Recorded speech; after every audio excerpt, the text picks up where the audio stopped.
VVSM academy ಸ್ವಾಗತ. ಗೋಪನಹಳ್ಳಿ ಜನ ಮನ.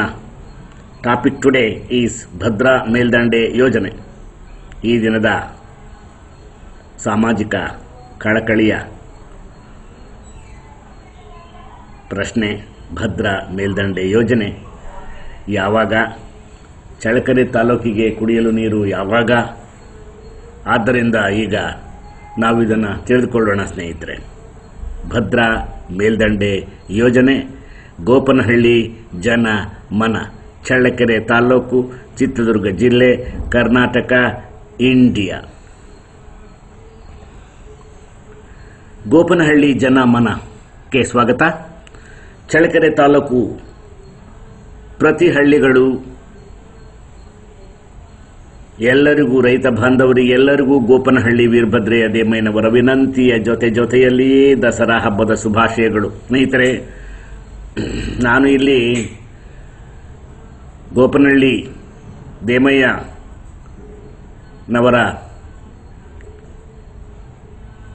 ಆದೇಶದಂತೆ ವೀರಭದ್ರೆಯ ದೇಮಯ್ಯ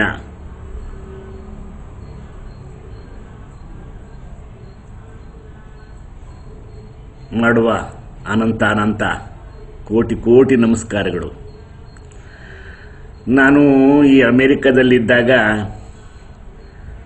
ನನ್ನೂರಿನ ಬಗ್ಗೆ, ನನ್ನ ಚಳ್ಳಕೆರೆಯ ಬಗ್ಗೆ, ಚಿತ್ರದುರ್ಗದ ಬಗ್ಗೆ ಮತ್ತು ಕರ್ನಾಟಕ, ನನ್ನ ದೇಶದ ಬಗ್ಗೆ ಹಾಗೆ ಒಂದು ಮೆಲುಕು ಹಾಕ್ತಾ ಕೂತಿರುವಾಗ ಫ್ಲಾರಿಡಾ, ಅಮೆರಿಕದ ವಾತಾವರಣದಲ್ಲಿ ಏನೋ ಯೋಚನೆಗಳು ಬರಿಬೇಕು, ಏನೋ ಒಂದು ಮಾಡಬೇಕು ಅಂತ ಮನಸ್ಸಿಗೆ ಬಂತು.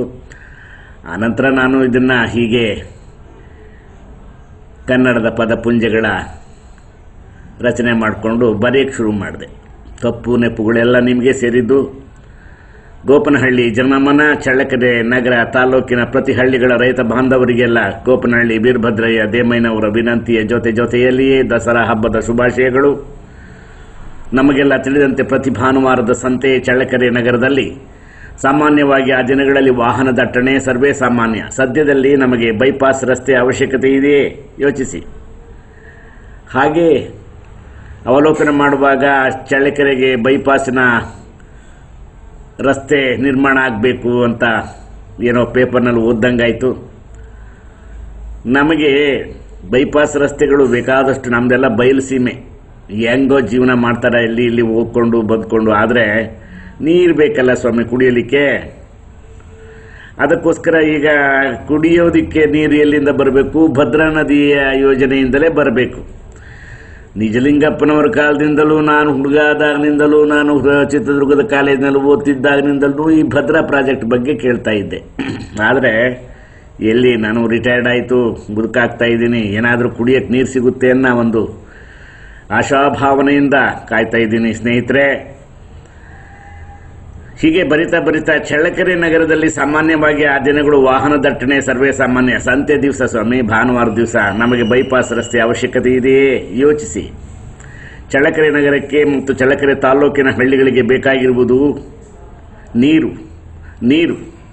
ನೀರಿನ ಬವಣೆ. ಕೆರೆಗಳಲ್ಲಿ ನೀರಿಲ್ಲ, ನೀರಿಲ್ಲದಿದ್ದರೆ ಬೆಳೆ ಇಲ್ಲ, ಬೆಳೆ ಇಲ್ಲದಿದ್ದರೆ ಕೆಲಸವಿಲ್ಲ. ಕೆಲವು ಹಳ್ಳಿಗಳಿಂದ ನಿರುದ್ಯೋಗಿಗಳಾಗಿ ಬೆಂಗಳೂರಿಗೆ ವಲಸೆ ಬಂದು ದಿನಗೂಲಿ ಕೆಲಸಕ್ಕೆ ಸೇರಿರುವುದಂತೂ ಕಟು ಸತ್ಯ ಸ್ನೇಹಿತರೆ. ಹಾಗೆ ಅವಲೋಕನ ಮಾಡ್ತಾ ಭದ್ರಾ ಮೇಲ್ದಂಡೆ ಯೋಜನೆ ಪೂರ್ಣಗೊಳಿಸಲು ಪ್ರಶ್ನೆ, ಅರ್ಥಕ ಚಿಹ್ನೆ ಅದೆಷ್ಟು ಬರೆದಿದನೋ ನನಗೆ ಗೊತ್ತಿಲ್ಲ. ಇನ್ನೂ ಪ್ರಶ್ನೆಯಾಗಿ ಉಳಿದಿದೆ. ಆದರೆ ಒಂದು 4 ಭಾಗ ಪಾವ್ಲ ಅನ್ನಂಗೆ ಪಾವ್ಲ ಅಲ್ಟ ಚೆಪ್ಲೆಟ್ಟು 4 ಭಾಗ ಕೆಲಸ ನಡೆದಿದೆ ಅನ್ನೋದೊಂದು ಅಲ್ಪ ತೃಪ್ತಿ. ಕಟು ಸತ್ಯ ಸ್ನೇಹಿತರೆ. ಭದ್ರಾ ನದಿ ಕಾಲುವೆ ಸನ್ಮಾನ್ಯ ನಿಜಲಿಂಗಪ್ಪನವರ ಕಾಲದಿಂದಲೂ ನೆನೆಗುದಿಗೆ ಬಿದ್ದಿರುವ ವಿಷಯ ಮಾನ್ಯ ಶಾಸಕರಿಗೆ ಕಾಣುತ್ತಿಲ್ಲವೇ? ವಿಧಾನಸೌಧದಲ್ಲಿ ಕುಳಿತಿರುವ ಮಾನ್ಯ ಶಾಸಕರೇ, ನೀವೆಲ್ಲ ಏನು ಮಾಡ್ತಾ ಇದ್ದೀರಿ? ಸ್ವಲ್ಪ ಗಮನ ಕೊಡಿ. ನನಗನ್ಸುತ್ತೆ ಇದೊಂಥರ ಜಾಣ ಕುರುಡು ರಾಜಕಾರಣದ ಮುತ್ಸದ್ದಿತನವೇ. ನೀವೇ ಯೋಚಿಸಿರಿ. ನನಗೆ ಕನ್ನಡದ ಗಾದೆ ನೆನಪಿಗೆ ಬರ್ತಾ ಇದೆ. ಬೆಕ್ಕು ಕಣ್ಮುಚ್ಕೊಂಡು ಹಾಲು ಕುಡಿತದೆ, ಬೆಕ್ಕು ಕಣ್ಮುಚ್ಕೊಂಡು ಹಾಲು ಕುಡಿಯೋದು. ಅದು ಗಾದೆ ಸ್ನೇಹಿತರೆ, ಸುಮ್ಮನೆ ನೆನಪಿಗೆ ಬಂತು ಹೇಳಿದೆ. ಇರಲಿ, ಸಾಧ್ಯವಾದರೆ ಕಾನೂನಿನ ಚೌಕಟ್ಟಿನಲ್ಲಿ ಬಂಧುಗಳೇ ಶಾಸಕರಲ್ಲಿ ಮನವಿ ಮಾಡಿ. ಯಾವ ಶಾಸಕರೇ ಆಗಿರಲಿ, ಅವರು ಸ್ವಲ್ಪನಾದ್ರೂ ನಮ್ಮ ಕರ್ನಾಟಕದ ಉಪ್ಪು ಉಂಡು ಬೆಳೆದ ದೇಹಗಳಿಗೆ ತಣಿಸಲು ಸ್ವಲ್ಪನಾದರೂ ಮನಸ್ಸಾಕ್ಷಿ ಇಟ್ಕೊಂಡು ಜನಸೇವೆ ಮಾಡಬೇಕಾಗಿದೆ. ಆ ದಿಸೆಯಲ್ಲಿ ಹೇಳಬೇಕು ಅಂದರೆ ಕಾನೂನಿನ ಚೌಕಟ್ಟಿನಲ್ಲಿ ಧರಣಿ ಮಾಡಲು ಪ್ರಯತ್ನಿಸಿ. ನಾವೀಗ ಕಾನೂನಿನ ಚೌಕಟ್ಟಿನಲ್ಲಿ ಧರಣಿ ಮಾಡಬೇಕಾಗಿದೆ. ಭದ್ರಾ ನದಿ ಕಾಲುವೆಯನ್ನು ಹರಿಸಿ ನಡೀತಾ ಇದೆ ಸ್ನೇಹಿತರೆ. ಪ್ರತಿಯೊಬ್ಬ ರೈತರು ಸಹ ಚಳ್ಳಕೆರೆ ತಾಲೂಕಿನ ರೈತ ಬಂಧುಗಳು ತುಂಬ ಕಷ್ಟಪಡ್ತಾ ಇದ್ದಾರೆ. ನಾನು ಚಿಕ್ಕಂದಿನಿಂದಲೂ ನಾನು ಇದನ್ನು ಕಣ್ಣಾರೆ ಕಂಡಿರ್ತಕ್ಕಂಥ ಒಬ್ಬ ವ್ಯಕ್ತಿ. ಹೀಗೆ ಈ ಕಟು ಸತ್ಯವನ್ನು ಸ್ವಲ್ಪ ಕಷ್ಟಪಟ್ಟು ಕೇಳಬೇಕಾಗ್ತದೆ. ಇರಲಿ, ಚಳ್ಳಕೆರೆ ತಾಲೂಕಿನ ಸಾಣಿಕೆರೆ, ಮೀರಾಸಾಬಿಹಳ್ಳಿ, ರಾಣಿಕೆರೆ, ಇನ್ನು ಅನೇಕ ಕೆರೆಗಳು, ನಗರಂಗೆರೆ, ಬೇಕಾದಷ್ಟು ಸಣ್ಣ ಸಣ್ಣ ಪುಟ್ಟ ಕೆರೆಗಳಿದ್ದಾವೆ. ಎಲ್ಲ ಕೆರೆಗಳು ಬತ್ತಿ ಹೋಗಿದ್ದಾವೆ. ಹೇಳಬೇಕು ಅಂತಂದರೆ ವರವಾಗಿರ್ತಕ್ಕಂಥ, ನಾನು ಹುಡುಗ ಆಗಿದ್ದಾಗ ವೇದಾವತಿ ನದಿ ಚೆನ್ನಾಗಿ ಒಳ್ಳೆ ತುಂಬಿ ಹರಿತಾ ಇತ್ತು. ಎಲ್ಲಿದೆ ವೇದಾವತಿ ನದಿಯಲ್ಲಿ ನೀರು? ಬತ್ತಿ ಹೋಗಿದೆ. ಅಂತರ್ಜಲ ಕುಸಿತಾ ಇದೆ. ಅದರ ಬಗ್ಗೆ ರಾಜಕಾರಣಿಗಳೇ ಆಗಲಿ, ಸರ್ಕಾರ ಆಗಲಿ ಸ್ವಲ್ಪನಾದ್ರೂ ಒಂದು ಸ್ವಲ್ಪ ದೊಡ್ಡ ಮನಸ್ಸು ಮಾಡಿ ಅದರ ಕಡೆ ಗಮನ ಕೊಡಬೇಕು. ಸ್ವಲ್ಪ ಪ್ರಾಮಾಣಿಕತೆ ಇರಲಿ, ಸ್ವಲ್ಪನಾದರೂ ಇರಲಿ ಒಂಚೂರು. ಭದ್ರಾ ನದಿ ಕಾಲುವೆ ಮೊದಲು ಹರಿಯಲಿ, ಕುಡಿಯಲು ನೀರು, ದುಡಿಯಲು ದಾರಿ ಗೀರು. ಕುಡಿಯಲು ನೀರು, ದುಡಿಯಲು ದಾರಿ ಗೀರು. ಏನೋ ಒಂದು ದುಡಿಯೋದಕ್ಕೋಸ್ಕರ ಆ ದಾರಿಯನ್ನು ಗೀರಬೇಕಾಗುತ್ತೆ ಸ್ನೇಹಿತರೆ. ಪಾಸು ಬೈಪಾಸು, ನೀರಿಲ್ದಿದ್ರೆ ನಾವೆಲ್ಲ ನಪಾಸು. ಅದೇನೋ ಬೈಪಾಸ್ ರೋಡು ಅಂತ ಬಡ್ಕೋತಾ ಇದ್ದಾವೆ. ಅದರಿಂದ ನಮಗೇನು ಸದ್ಯಕ್ಕೆ ಅವಶ್ಯಕತೆ ಇಲ್ಲ, ಬೇಕು. ಆದರೆ ನೀರಿನ ನಂತರ ಇವೆಲ್ಲ ಬೇಕಾಗ್ತದೆ. ನೀರಿಲ್ದಿದ್ರೆ ನಾವೆಲ್ಲ ನಪಾಸು. ನಾನು ಸಹ ನಿಮ್ಮೆಲ್ಲರ ಪರವಾಗಿ ನನ್ನ ಸವಿನಯ ಮನವಿಯನ್ನು ಸರ್ಕಾರದ ಗಮನಕ್ಕೆ ತರುತ್ತಿದ್ದೇನೆ.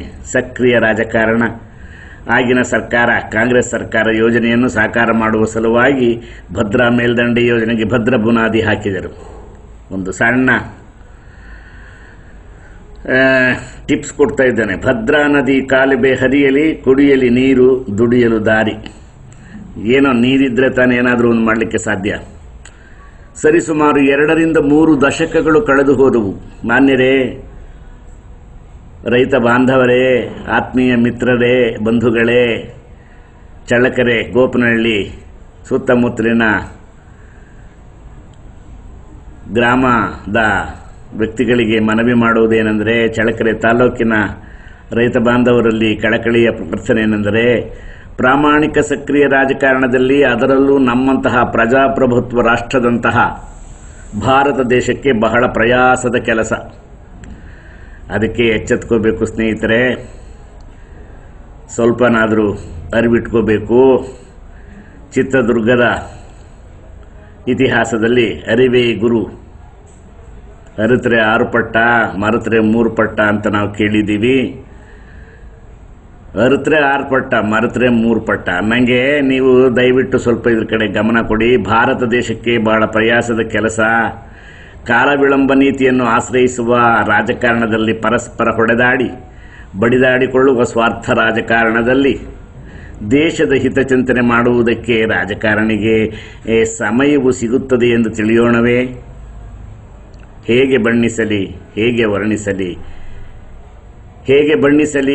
ವರ್ಣಿಸಲಿ ನಮ್ಮ ಭಾರತ ದೇಶದ ರಾಜಕಾರಣಿಗಳ ರಂಗಿನ ವರ್ಣರಂಜಿತ ಸ್ವಾರ್ಥ ರಾಜಕಾರಣಿಗಳ ಆಟೋಪಗಳನ್ನು. ಸ್ನೇಹಿತರೆ, ರಾಜಕಾರಣವನ್ನು ನಾನು ಹುಡುಗಾದಾಗಲಿಂದಲೂ ನಾನು ರಾಜಕಾರಣಿಯಾಗಿ ನೋಡ್ತಾ ಇಲ್ಲ, ಆದರೆ ನಾನು ರಾಜಕಾರಣಿಗಳನ್ನು ನೋಡ್ತಾ ಇದ್ದೇನೆ ಒಬ್ಬ ಭಾರತೀಯ ಪ್ರಜೆಯಾಗಿ, ಸತ್ತ ಪ್ರಜೆಯಾಗಿ ಅಲ್ಲ. ಇರಲಿ, ಹೇಗೆ ವರ್ಣಿಸಲಿ, ಪ್ರಾಮಾಣಿಕತೆ ಕಲಿಸೋಣ. A trust with destiny. ಸ್ನೇಹಿತರೆ, ಪ್ರಾಮಾಣಿಕತೆ ಅಂದರೆ ಏನು ಅನ್ನೋದ್ರ ಬಗ್ಗೆ ನಾವು ಹುಡುಗರಾದಾಗಿನಿಂದಲೂ ನೋಡ್ತಾ ಇದ್ದೀವಿ. ಇದು ಯಾವುದೋ ಒಂದು ಧರಣಿ ಮಂಡಲ ಮಧ್ಯದೊಳಗೆ ಪುಣ್ಯಕೋಟಿ ಕಥೆ. ಸ್ನೇಹಿತರೆ, ಪ್ರಾಮಾಣಿಕತೆ ಅಂದರೆ ಹಾಗಿರಬೇಕು. ಎಲ್ಲಿಗೋಗಿದೆ ಪ್ರಾಮಾಣಿಕತೆ ನಮ್ಮ ದೇಶದಲ್ಲಿ? ಭದ್ರಾ ಮೇಲ್ದಂಡೆ ಯೋಜನೆ ಪೂರ್ಣಗೊಳಿಸಲು ಪ್ರಶ್ನೆಗಳ ಮೇಲೆ ಪ್ರಶ್ನೆಗಳು, ಪ್ರಶ್ನಾರ್ಥಕ ಚಿಹ್ನೆಗಳು ಸುಮಾರು 20ರಿಂದ 30 ವರ್ಷಗಳೇ ಕಳೆದಿರಬಹುದು. ರೈತ ಬಾಂಧವರೇ, ನಿಮ್ಮ ಹಕ್ಕನ್ನು ನೀವು ಮರೆಯಬೇಡಿ, ಮರೆತು ನಿರಾಶರಾಗಬೇಡಿ, ಜಾಗರೂಕರಾಗಿ. ಸ್ನೇಹಿತರೆ, ರೈತ ಬಂಧುಗಳೇ, ಚಳ್ಳಕೆರೆ ತಾಲೂಕು, ಚಿತ್ರದುರ್ಗ ಜಿಲ್ಲೆಯ ಪ್ರತಿಯೊಬ್ಬ ಪ್ರಜೆಗಳೇ, ಪಾಶ್ಚಿಮಾತ್ಯ ರಾಷ್ಟ್ರಗಳಂತಹ ಅಮೆರಿಕ, ರಷ್ಯಾ, ಚೀನಾ, ಇಸ್ರೇಲ್ಗಳಲ್ಲಿ ನಾವು ಸಕ್ರಿಯ ರಾಜಕಾರಣವನ್ನು ನೋಡ್ತೇವೆ. ನಮಗೆಲ್ಲ ತಿಳಿದಿರುವ ಹಾಗೆ ಪಾಶ್ಚಿಮಾತ್ಯ ರಾಷ್ಟ್ರಗಳು, ಅಮೆರಿಕ, ರಷ್ಯಾ, ಚೀನಾ, ಇಸ್ರೇಲ್ ಇನ್ನೂ ಮುಂತಾದ ದೇಶಗಳು ಪ್ರಾಮಾಣಿಕ ರಾಜಕಾರಣವನ್ನು ಕಾಣುತ್ತೇವೆ ಅಲ್ಲಿ. ಆದರೆ ನಮ್ಮ ದೇಶದಲ್ಲಿ ಸ್ವಾರ್ಥ ರಾಜಕಾರಣ ಪ್ರಭಾವದಿಂದ ಅಪ್ರಾಮಾಣಿಕ ರಾಜಕಾರಣದ ಫಲವಾಗಿ ಪ್ರಜೆಗಳು ಸ್ವಲ್ಪ ಕಷ್ಟಪಡಬೇಕಾಗ್ತದೆ. ನಾವಿಷ್ಟಪಟ್ಟೇ ಕಷ್ಟಪಡ್ತಾ ಇದ್ದೇವೆ, ನೋಡ್ತಾ ಇದ್ದೇವೆ. ರಾಜಕಾರಣಿಗಳು ಹೇಗೆ ತಮ್ಮ ಕೆಲಸಗಳನ್ನು ಮಾಡ್ತಾ ಇದ್ದಾರೆ ಅಂತ ಹೇಳಿಬಿಟ್ಟು ಇಡೀ ಭಾರತ ದೇಶದಲ್ಲಿರ್ತಕ್ಕಂತಹ ಪ್ರತಿಯೊಬ್ಬ ಸಾಮಾನ್ಯ ಪ್ರಜೆಯೂ ನೋಡ್ತಾ ಇದ್ದಾರೆ. ಆದರೂ ಸಹ ನೀವು ನಮ್ಮನ್ನು ನೋಡ್ತಾ ಇರಬೇಕು. ಅಂದರೆ ಪ್ರಜೆಗಳನ್ನು ನೋಡಿ, ನಾವಿದ್ರೇ ನೀವಲ್ವೇ. ಆದ್ದರಿಂದ ಪ್ರಾಮಾಣಿಕ ರಾಜಕಾರಣಿಗಳನ್ನು ನಾವು ಕಾಣಬೇಕಾಗ್ತದೆ, ಕಂಡುಕೊಳ್ಳಬೇಕಾಗ್ತದೆ. ಬೆಳಗಿನ ಕಾಫಿಯ ಸಮಯದ ನಂತರ ಭೇಟಿಯಾಗೋಣ. ದಿನಾಂಕ 25 November 2018, Tampa, Florida, United States. Tampa, Florida, United States of America. ಇದು ಯಾವಾಗಲೂ ಬರೆದಿದ್ದನ್ನು ನಾನು ಈಗ ಮೆಲುಕು ಹಾಕೋದಕ್ಕೆ ಕೂತ್ಕೊಂಡೆ ಮನೆಯಲ್ಲಿ. ಜಾಗರೂಕರಾಗೋಣ, ಜಾತಕ ಪಕ್ಷಿಯಂತೆ ಕಾಯೋಣ ಭದ್ರಾ ನದಿಯ ನೀರನ್ನು ಕುಡಿಯಲಿಕ್ಕೆ.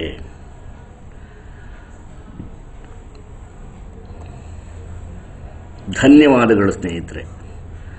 ವೀರಭದ್ರೆಯ ದೇಮಯ್ಯ.